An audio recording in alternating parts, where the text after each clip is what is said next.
ब्रजवासियों ने भरी कॉरिडोर के लिए उनका दर्जनों संगठन आगे आए। संयुक्त किसान संगठन एवं सामाजिक संस्थाओं ने कॉरिडोर बनाने की मांग को लेकर जिलाधिकारी को दिया ज्ञापन। मथुरा वृंदावन में बिहारी जी कॉरिडोर के पक्ष में अब सामाजिक संगठन खुलकर सामने आ रहे हैं।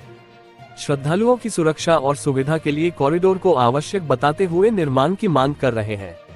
शुक्रवार को दर्जन भर संगठनों ने कलेक्ट्रेट पहुंचकर जिलाधिकारी को वृंदावन में कॉरिडोर बनाए जाने की मांग को लेकर ज्ञापन दिए। जिलाधिकारी कार्यालय पर बांके बिहारी कॉरिडोर के समर्थन में संयुक्त किसान संगठन के बैनर तले भाकियू टिकैत, भाकियू सुनील, कियू अजय, भाकियू अराजनैतिक, भाकियू चरण सिंह के पदाधिकारियों ने जिलाधिकारी से मुलाकात की। इनके अलावा सामाजिक संगठनों में महाराजा सूरजमल स्मृति न्यास शहीद भगत सिंह संगठन, Indian medical association, Akhil Bharatiya Jat आरक्षण संघर्ष समिति, अखिल भारतीय प्रधान संगठन आदि के जिला मंडल एवं राष्ट्रीय स्तर के पदाधिकारियों द्वारा जिलाधिकारी को ज्ञापन सौंपा गया। सभी के स्तर पर कॉरिडोर बनवाने की मांग की। Bureau report Mathura. ज्ञापन दिया है आज संयुक्त रूप से सभी किसान संगठन, समाज सेवी संगठन और जितने भी जो समाज सेवा लगे रहते हैं सभी संगठन एक साथ होकर आज जो वृंदावन कॉरिडोर है उसके समर्थन में ज्ञापन दे रहे हैं। वृंदावन कॉरिडोर के लिए समर्थन का ये भी एक हमारा जो उद्देश्य है,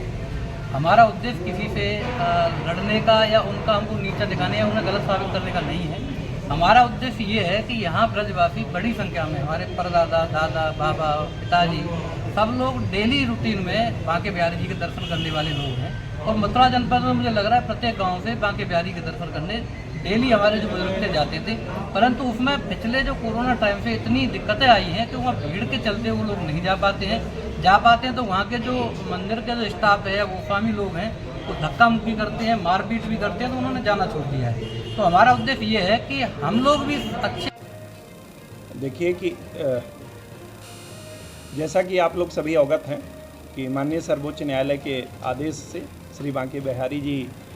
में आने जाने के लिए श्रद्धालुओं को सुविधा देने के लिए एक बृहद कॉरिडोर का निर्माण किया जाना है, जिसमें जो भी प्रभावित पक्ष हैं उनको साथ लेकर के उनसे बातचीत करके, जो